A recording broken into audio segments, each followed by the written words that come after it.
I was able to take a brand new TikTok account from zero everything, zero comments, zero followers, zero videos, zero everything.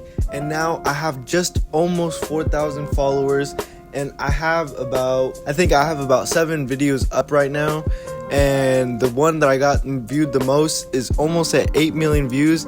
And my least viewed video is probably around like 50,000 views, which is still really good. So now this is very exciting, and I thought I'd share it with you guys and maybe take you guys along my thinking process and how I was able to achieve this. Remember, in just under 2 weeks, I was able to achieve this in just under 2 weeks. So I thought I would share how I did this, my thinking process behind every step, and how I did it. And maybe some of you guys out there who are trying to grow your TikTok account and whatnot can take some stuff away from them. While filming this video, I thought of another video idea.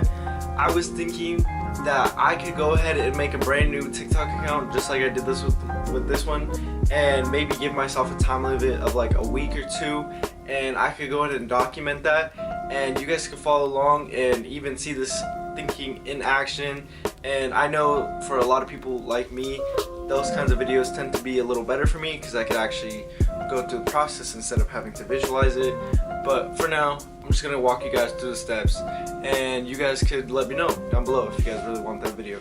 So yeah, let me know. Wow. So the very first thing I did in this process was I identified a theme in my TikTok page. I identified what kind of content I wanted to make and what kind of content I was gonna make consistently. So that way when people saw one of my videos on their FYP, when they came to my profile, they were not surprised. They already knew what I was making because I already had loads of content that were very similar to the one that got them interested in the first place. So coming up with this theme, I had to be very specific. I knew I wanted to post a lot of prank videos, and I knew I wanted to have a lot of funny content. However, even that can kind of be a little too general. The more specific you can get into what kind of niche you are, and the more narrow you could get in what you are, the better it will be for you, because that way it just makes it 100 times easier going on forth promoting and marketing yourself and your page. So for me, like I said, I did prank videos, so I had to get even more specific than that, because there's a lot of content on the internet. Because I was clip farming, by the way, I forgot to mention that. Even the whole prank theme can be very general because there's so many different types of pranks on the internet. There's these seamless, harmless, like family-friendly pranks, all the way to pranks like Nelk. They do freaking crazy stuff, right? So obviously if I post a prank like Nelk's, and then I go on and post a video of a little scaring a cat, those two, they're pranks, but I mean, they're very broad. And I mean, if somebody's gonna like this Nelk prank, they're probably not really gonna like this cat prank, and vice versa, you know what I mean? I mean, they might. I mean, obviously there's gonna be outliers, but for the most part, not really. So I had to get very specific. So what I did is I went ahead and started taking content from these guys, and people online, they call them Danny Duncan clones. Now that's not my term for them. I don't know what the term actually is for. I don't know if there even is like a term for the content. I don't know. So basically what these guys do, they'll walk around with the mics right here, and they're being filmed, and they'll go into like Targets and Walmarts, and they're just doing all these pranks, right? These public pranks. So what I was doing is I was taking content from these guys, and I was bringing it in. I was chopping up their video, and honestly, I got the best of both worlds because I got to watch and enjoy the content, because I genuinely do enjoy some of their content. A lot of it's pretty funny, so I'll be watching it, and the stuff that gets me laughing the most, and the parts where I'm like, ooh, you know what I mean?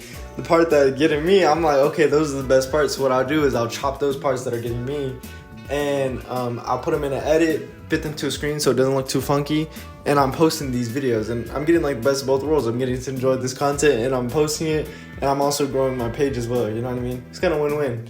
Yeah, so when I came up with the theme, had to be very specific, had to get into detail, and didn't leave it so broad, and that was one key thing to my success of growing this page. Alright, so once I was able to identify my theme and what kind of TikTok page I wanted to make, after that, came my content making. So a lot of people talk about how using trending sounds and trending hashtags is what's going to blow up your video. And I mean, I agree with that to a certain extent. I don't think it like will craze like, oh my god, you put this trending hashtag and you put this trending sound and your video is just gonna poof. That's not how it works. Because the first thing I had to understand was, okay, yeah, those hashtags and those trending sounds, they might work and they might help just a little bit, but really all it comes down to is your content. Just like any other social media platform, yeah, you can have these hashtags, you can have these sounds that are trending and people might like them, whatever, or it might put, the algorithm might push it a little more. However, if you're not making good content, these trending sounds and these trending hashtags aren't going to do anything for you, because at the end of the day, if your video is not good, nobody's going to want to watch it, you know what I mean? And that's just like bottom line. It doesn't matter what hashtags, what sounds you're using. If your content's trash, your content's trash, bottom line. So once I realized that, I stopped relying on the hashtags and the sound so much, and I started genuinely sticking to making my content better. That was another crucial role in this. I had to understand that the better the content, it doesn't matter what hashtag I use, it doesn't matter what sound I'm using, these videos are going to get views and likes, no matter what. Another thing that was crucial to me was fitting the video to the screen, because a lot of people, they'll clip these videos and what they were doing is they were just leaving them in landscape and just leaving these black boxes. Now, on TikTok, that empty space is terrible. People do not like that stuff. It looks very gimmicky. It doesn't look professional. It doesn't. It looks very gimmicky, and I realized that very quickly. And what's crazy is that one of the guys that I was clip farming their clips was this guy named Snarp, and he's actually a pretty big YouTuber, but like it was so sick because when I was doing this, I used one of his clips, and in the very beginning it started blowing up, and I forgot to tag this fool. I left a hashtag with his name on it, and I totally forgot to tag him. He actually ended up commenting on the same video that I used for him, and it was just like a full circle moment. It was low-key dope as hell. So yeah, once I was able to better my content and make it look good and make sure that people weren't scrolling past it, that was another crucial role in this success as well. So once I started pulling from these creators and once I started editing and putting these videos together, another thing that helped me out big time was, just like anything that you do, staying consistent and just showing up is gonna help you tremendously. I developed a bit of a routine, so every day I would kind of wake up, watch some of these videos, chop through it, put them up, put them out. With TikTok, I noticed in the very beginning, like your first couple videos, they kind of flop, I guess. Like no matter what, like how good your videos really are, they kind of just tend to flop. What's funny is my first like couple videos were kind of like, they were like like the views were like in the hundreds, none of them broke 1,000. But by like third or fourth video, a lot of people picked it up. It quickly hit almost like 1 million, like I think within just a couple of days. And I noticed once that one hit like 1 million, the other videos before that one started getting picked up as well, and those ones started hitting up to like the 50,000s, 100,000s. A lot more people started liking them. A lot more people started commenting on them. But on that note, let me go work out real quick. I'll be right back, gangy. All right, I just got done with my workout. What I realized making this TikTok account is that the more my page grew, the easier it was for videos to go viral and for me to gain more numbers. And I feel like that's just a natural human thing. I feel like when we see a lot of people giving something attention, we often seek to see what the hype is about. We often go to like, what is everybody talking about? Why is this thing so popular? Why is everybody going to this? You know what I mean?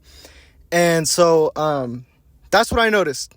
That once my videos started picking up, then everything after that was so much easier. Getting videos to go viral more consistently was way easier once I got that ball rolling and once I started bringing in actual numbers. So yeah, that was also a little easier.